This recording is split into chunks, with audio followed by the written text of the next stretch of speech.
On y va. Alors, autre chose. De Chamour Meo, t'as compris pourquoi? La bouche, qu'est-ce que c'est? La parole, ce que c'est, d'accord? Alors, autre chose, de Chamour Meod. C'est très grave. Comment utiliser sa bouche? Issou Chamour Leotzi Klala Mipiv. C'est très grave de sortir des malédictions de sa bouche, comme les vieilles tunisiennes. Vezé Lachon Atou Choshen Mishpat Siman Kavzain. Va'afilu Amekalel Atzmo Chaya. Donc non seulement tu n'as pas le droit de maudire les gens, ouais, tu vas au Sherrad, il t'a piqué à la place de parking, il t'a pas vu, il était avant, et là vas-y tu vas, quelle crève ça, merde de chien, on y va et c'est parti. C'est des clalotes ça. Tu dis c'est énervé, non mais c'est des clalotes. Ça c'est des clalotes, c'est des malédictions. Alors si déjà, on te dit quoi hein, tu n'as pas le droit d'être mékalel, les autres, même toi-même, des fois on dit qu'est-ce que je suis bête. Alors, c'est pas une classe hein, de dire qu'est-ce que je suis bête, mais même ça, c'est pas super. C'est pas bien de parler mal de soi. C'est pas bien. Qu'est-ce que je suis bête, qu'est-ce que je suis truc, qu'est-ce que je suis nul, j'y arriverai jamais, je suis un as, je suis un nul, je suis un truc, je suis un pervers, Non, calme. C'est les kalel tatzmo. Chez Nehemar, Isha menecha bishmor nafshecha meod. Ve'eno chayav bechol elu ad shekilel beshem ou bechan merek. Alors, ok. C'est-à-dire que tout ce qu'on n'a pas le droit, mamash midoraïta, d'être mekalel, c'est Davka lorsque tu es mécalé avec le nom de Dieu. Que Dieu t'envoie la foudre de machin et que Dieu il te prend la vie et que Dieu il t'envoie la malheur. Quand tu maudis avec le nom de Dieu, ça c'est très grave. D'accord? Ça c'est Midoraita. Vima mararu have klala. Ki arur bonidouille, bojwa boklala. Ok, même quand il dit pas la chaîne klala mamash, arur c'est aussi un synonyme de klala. D'accord? Ouais. Des katav rishit chokhma beshar akdusha shelo yekalel lemi sheno shomea. Pareil aussi, t'as pas le droit de maudire quelqu'un qui peut pas entendre. Le mec il est là, il sourit. Ouais c'est ça, espèce. Exactement. Comment chez Piresh Ametagem alot ekel cheresh lot ilod lo shama. Donc tu n'as pas le droit d'être aussi mécal quelqu'un qui n'entend pas. D'accord? Quelqu'un qui dort. Par exemple, il n'entend pas quand il dort. Quand elle est à côté de toi, ta femme, là quand t'as peur, hein, quand elle est réveillée, mais quand elle dort, elle va dire chérie, oui, tu veux un café? Hypocrite, va. On rigole, mais c'est presque la vérité. Oh, dit ça, Isaïe, on est chez lui, quel est l'atzmo bekaas? Au moment où tu es énervé contre toi, sors pas des bêtises contre toi. Mais qu'est-ce que je suis idiot, mais qu'est-ce que je suis bête, qu'est-ce que je suis un ahmar, qu'est-ce que je suis un seouen, qu'est-ce que moi j'ai pas fait ça, qu'est-ce que je suis tata, chez Be'echal Hashem, tu sais pourquoi il ne faut pas sortir des mots mauvais sur soi?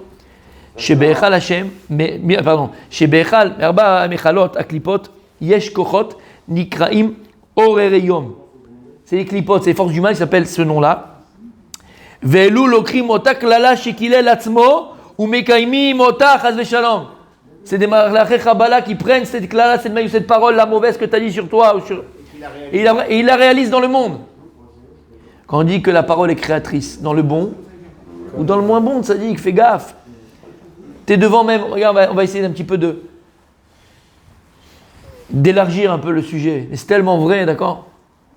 T'es devant, tu attends quelque chose. Tu attends une réponse, par exemple, pour un boulot. Tu attends une réponse pour une affaire. Tu attends une réponse pour une maison. Tu attends une réponse pour n'importe quelle chose qui est importante, d'accord? Et toi, tu te répètes à la cuisine avec ton café. Ah, de toute façon, c'est mort. De toute façon, c'est mort. Moi, je vais truquer. C'est mort. Je suis sûr que maintenant, un truc et le mec. Mais c'est vrai que sur le coup, il était chaud, mais là, maintenant, il a dû parler avec l'autre, il ne veut plus acheter. C'est mort. Qu'est-ce que tu es en train de faire? Non. Tu es en train. Pire que ça, te dit, arrête avec ton œil. Qu'est-ce que tu es en train de faire? Tu es en train de te créer ta réalité, fils. C'est tout. Et là, ta parole, elle arrive jusqu'à chez lui qui est là-bas. Il était avec le stylo pour signer le machin. Tout d'un coup, il a un genoun qui lui rentre. C'est qui le genoun? C'est toi. C'est toi.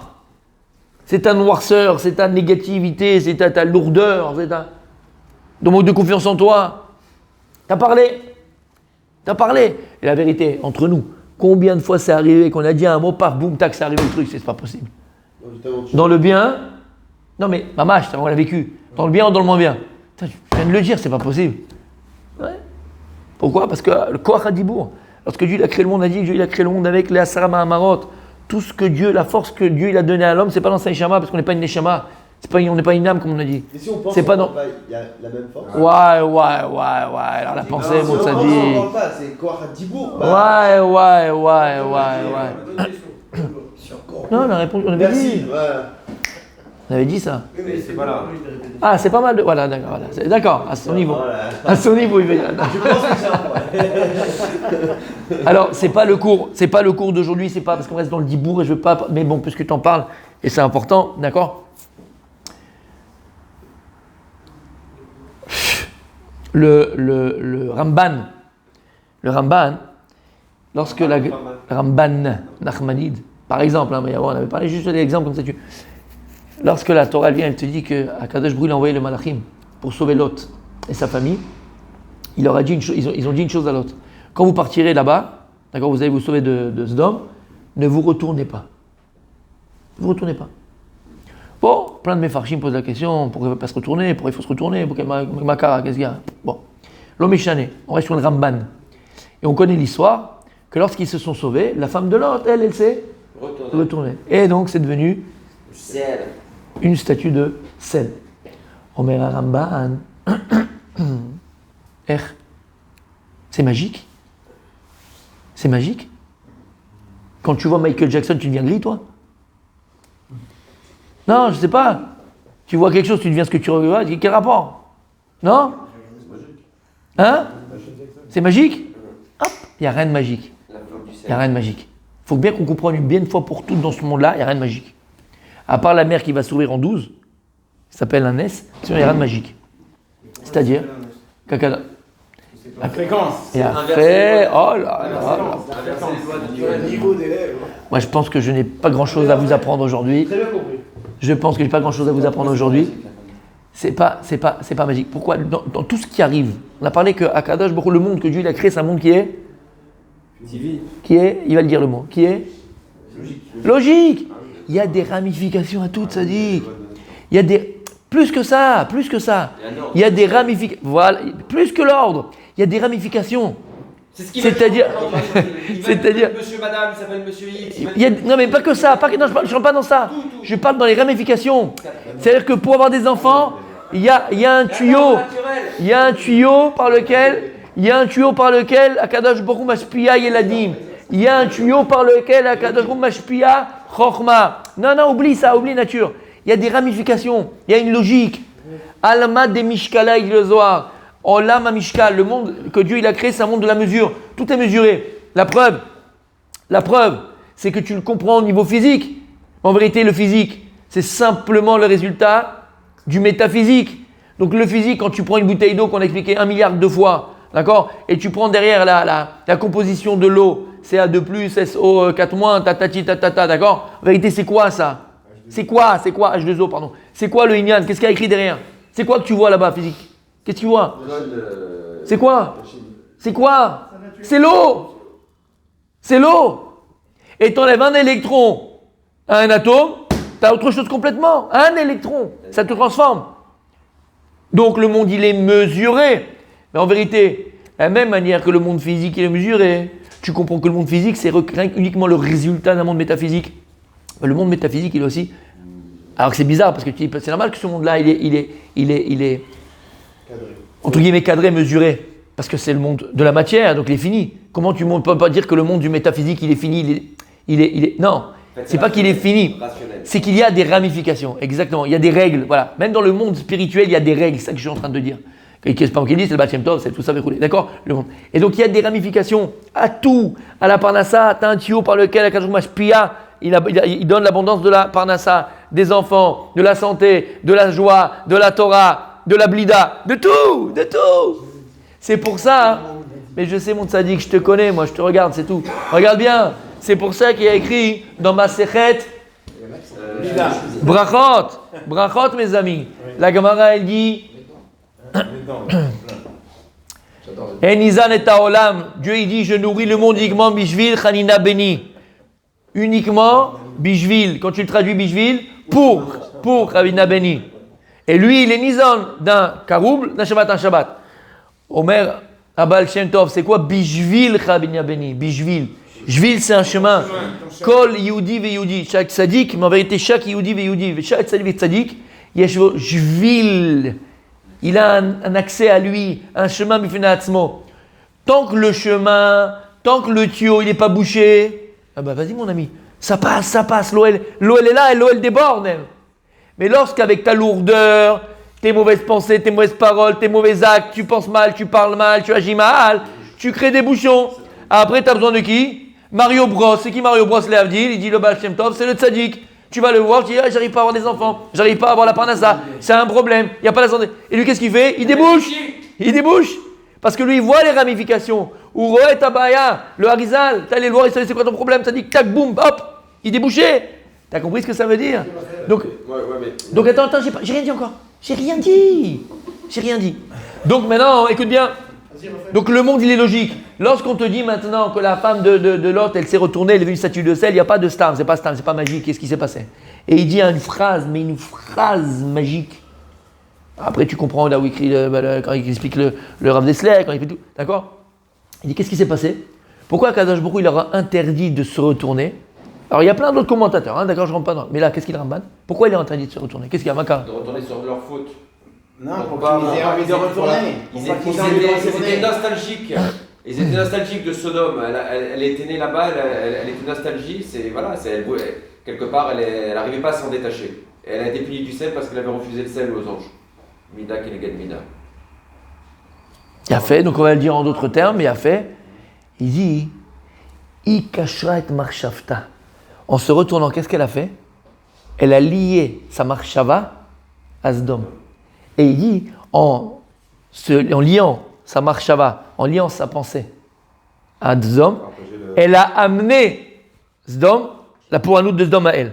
Shamata, ça veut dire? Par la pensée, elle a amené la pouranout de Sdom à elle. C'est-à-dire qu'elle a réussi par la pensée à s'attacher à Sdom. À Sdom, pas parce que c'était Sdom. Sdom, c'était le kiff, c'est la luxure, elle se rappelait toutes les orgies qu'elle faisait avec ses amis peut-être le soir. Elle faisait ni l'audace qu'elle se rappelait, moi. Les Avérotes là-bas, je sais pas ce qu'elle se rappelait. Elle se rappelait de Sdom, de ce que c'était Sdom. Mais Marshava. Donc avec la Marshava, regarde ce qu'elle a fait. Il dit que la Marshava, elle a réussi à amener Sdom à Léa. Eux, ils sont sauvés, il n'y a pas Sdom, je ne suis pas à Sdom là, qu'est-ce que tu veux chez moi? Je suis à Sdom, je suis parti. Non. Marchavta, elle a réussi à ramener Sdom à elle. Tu comprends? Elle s'est retournée, en regardant, parce qu'elle a vu d'abord. Elle s'est retournée, elle a vu, elle a pensé, elle a fait qu'elle a amené Sdom à elle. C'est pour ça. Et on va continuer parce que c'est pas le cours d'aujourd'hui, mais c'est important aussi de le comprendre. On avait fait un cours sur ça, tu te rappelles pas? Tu te rappelles? Ouais. Koach HaMachshava. Ce qu'il y a le plus puissant en l'homme, puissant au niveau, pas de plus, le plus grand en l'homme, c'est la pensée. C'est ça que la pensée, on avait dit que tout ce que Dieu il a créé dans le monde, il a créé dans l'homme. L'homme, c'est un microcosme. D'où on apprend ça? Mes corps 350 millions de fois, je vous l'ai répété.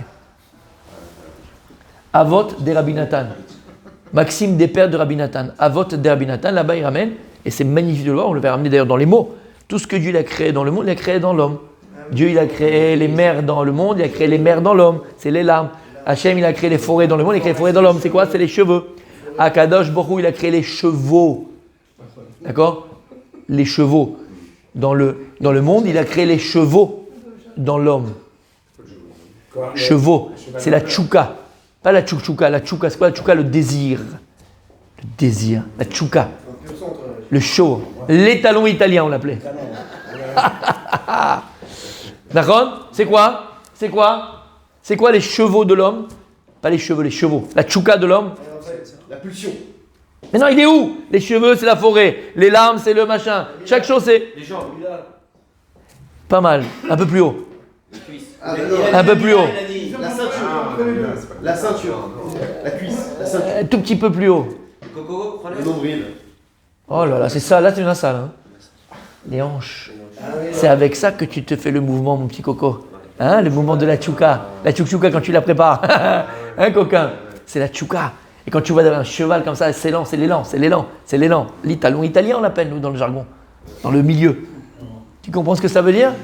T'as compris? Tout ce que Dieu a créé dans l'homme, dans le monde, il a créé dans l'homme. Mais alors, d'après vous, dites-moi, qu'est-ce qui caractérise la terre?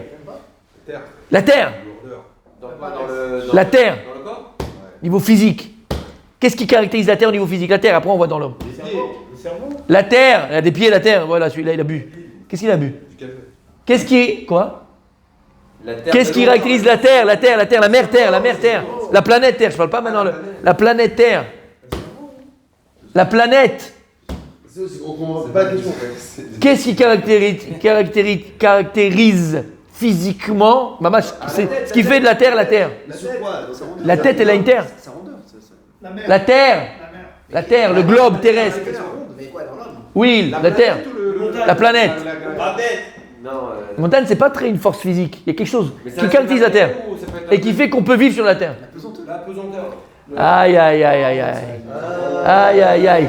Comment on appelle ça? Comment on appelle ça? L'attraction terrestre. La force de Newton. La force d'attraction. S'il n'y a pas de force d'attraction sur Terre, il n'y a pas de vie sur Terre. Ce qui caractérise la force de la Terre, c'est la force d'attraction. Et de la même manière, écoutez bien. Ah là, mon tzaddik, tu vas maintenant, ta journée, elle va être combien? Ça, on l'a dit 1000 fois, mais pour toi, je te le dédie celui-là. Écoute, je l'aime aussi, c'est pas vrai, je l'aime aussi. Regarde-moi ce visage blainra de gagnant. D'accord? La même manière que ce qui caractérise la Terre et ce qui fait qu'il y a la vie sur Terre, et qui permet la vie sur Terre, c'est la force d'attraction. C'est que la Terre, elle attire tout vers elle. D'accord? Et bien de la même manière, Akadosh Baruch Hu, il a créé cette force en l'homme. C'est-à-dire, mon petit Raphaël, l'homme attire de la même manière que la terre, elle attire sur la terre, l'homme, il attire sur lui. Comment il attire? Les marshava. La force d'attraction de l'homme, c'est sa pensée. Pense à du négatif, tu vas être sûr que tu vas retrouver le matin quand tu te lèves dans ta boîte aux lettres, fisc, redressement judiciaire, redressement fiscal. Mais parce que le mec, c'est un flippard, il flippe tous les jours, il dit à sa femme, t'imagines chérie, demain je reçois une lettre, t'imagines, chérie, tu vas recevoir ta lettre. Tu comprends? Bien au contraire. Bien au contraire. Si tu penses positif, c'est marrant. Il y en a qui se plaignent toute la vie. Mais plus que ça, tu sais comment elle crée? Parce que la pensée, elle attire. D'où tu sais? Ramban, c'est ce qu'il dit. Quand elle s'est retournée, elle a regardé, la regardant, elle a fait venir sur elle Sdom. Mais c'est là-bas, c'est pas ici. Elle a fait venir sur elle Sdom. Shamata, ce que ça veut dire. L'homme, il a cette force d'attraction. Si tu penses tous les jours que tu vas faire des bonnes rencontres, tu vas avoir des bonnes opportunités, tu vas avoir des bonnes nouvelles, c'est ce qui va t'arriver de sadique. Alors des fois, des grandes choses, ça met peut-être 1 an, 2 ans, 3 ans, 4 ans, 5 ans. Ça met du temps peut-être à venir. L'homme est chané. Et plus tu vas y penser, plus tu es en train de construire ta réalité. Et plus au contraire, tu es dans le négatif, dans le machin, dans la lourdeur, dans l'arkika. C'est ce que tu attires. Et tu le vois autour de toi. Il y a des gens qui ne vivent que des galères. Mais tu parles de ça toute la journée, fils. Change ton jargon. À chaque fois que je te rencontre dans la rue, tu me parles de tes problèmes. Une fois, parle-moi d'un truc qui va bien. Tu comprends ce que je veux dire? Un truc qui a été cette journée. Qu'est-ce qu'il y a eu? Ta femme, elle a accouché, t'as kiffé, t'es parti en voyage. Dis-moi un truc sympa. Non. Un qui se plaint, un qui a peur, un qui est machin. Si tu penses mal, le mal il arrive, fils. Comme la terre et les forces d'attraction, ta pensée c'est la force d'attraction. L'homme il attire sur lui ce à quoi il pense. Plus que ça. Aïe, exactement. Plus que ça. Qu'est-ce qu'il dit le Baal Shem Tov? N'oubliez jamais ce qu'il dit le Baal Shem Tov. L'homme se trouve là où ses pensées se trouvent. C'est pas dire que tu peux être à la yeshiva, tu peux être là le matin. Et là, physiquement tu es là, mais tous les matins tu es là. Attention, hein, tu es là tous les matins. Mais tous les matins pendant le cours du Rav, tu sais pas. Parce que tu as pris le billet première classe dans Emirates Flight tranquille, et tu es là, fils. Et tu te rappelles la danseuse arabe. Et les trucs qui bougent dans tous les sens. Et machin. Et après un an, tu comprends pas. Tu dis, c'est vrai, j'ai pas avancé, je comprends pas. Je suis là, je fais des efforts, je suis à la yeshiva, je suis au collège, je suis au machin, je suis au Betamidrash. C'est pas possible. Fils, t'étais où pendant un an? T'étais pas là. L'homme se trouve là où ses pensées se trouvent. C'est pour ça que le Or Gedalia dit quelque chose de magnifique. Il dit, c'était un Rosh Yeshiva aux États-Unis. Il dit, j'ai des élèves qui sont partis de la yeshiva, mais ils n'ont jamais quitté la yeshiva. Et j'ai des élèves qui sont depuis des années à la yeshiva, ils ne sont jamais venus à la yeshiva. C'est pourquoi? Parce qu'ils sont partis de la yeshiva, ça, ils ont dû partir faire leur vie. Aval, ils sont toujours, leur pensée est toujours cachour à la yeshiva, ils sont toujours à la yeshiva. Les gens qui sont là sur le banc en train de faire le baba, ils ne sont jamais venus en fait, ils ne sont jamais là. Parce qu'ils ne sont pas là. Shamada, ça veut dire. Et en vérité, c'est ça l'essentiel. Arrête, quand tu vas avec ta femme au resto, arrête. C'est ça qu'elle veut. Des fois, tu dis, voilà chérie, voilà, tu te plains, tu vois que je suis pas présent, je suis pas là, je t'ai fait sortir, on est sorti, on a fait le kiff. J'ai été là. Non, t'étais pas là. T'étais au resto, on a mangé, c'est vrai, le super resto, on a mangé de folie. Mais t'étais pas là. Mais si, j'étais là. J'ai la photo avec toi, on a pris même le type, nous a pris une photo. J'ai payé l'addition. Mais t'étais pas là. Tu sais pourquoi elle te dit que t'étais pas là? Parce que ta pensée n'était pas là. Ta pensée, elle était dans ton travail. Ta pensée, elle était avec la secrétaire. Ta pensée... Chez Michel. Vous savez que ça marche ou pas? Quand elle dit on va aller au resto, je lui dis ferme les yeux. Voilà, pense-y fort. Pense-y fort. On va faire une expérience. Pense-y fort. Ouvre la bouche. Mais t'as compris ce que ça veut dire? Tu comprends c'est quoi le mot? Et c'est pour ça, et on termine avec ça, on n'a pas fini. Abiadam, c'est tellement vrai. C'est pour ça, mon tzaddik, c'est pour ça que Marshava, Tova, tu vois les choses? Bon, c'est pas grave. Marshava, c'est quoi la racine du mot Marshava? Chashuv. Il n'y a pas de quelque chose de plus important que la pensée. Il n'y a pas plus important que la pensée. Continue demain quand même.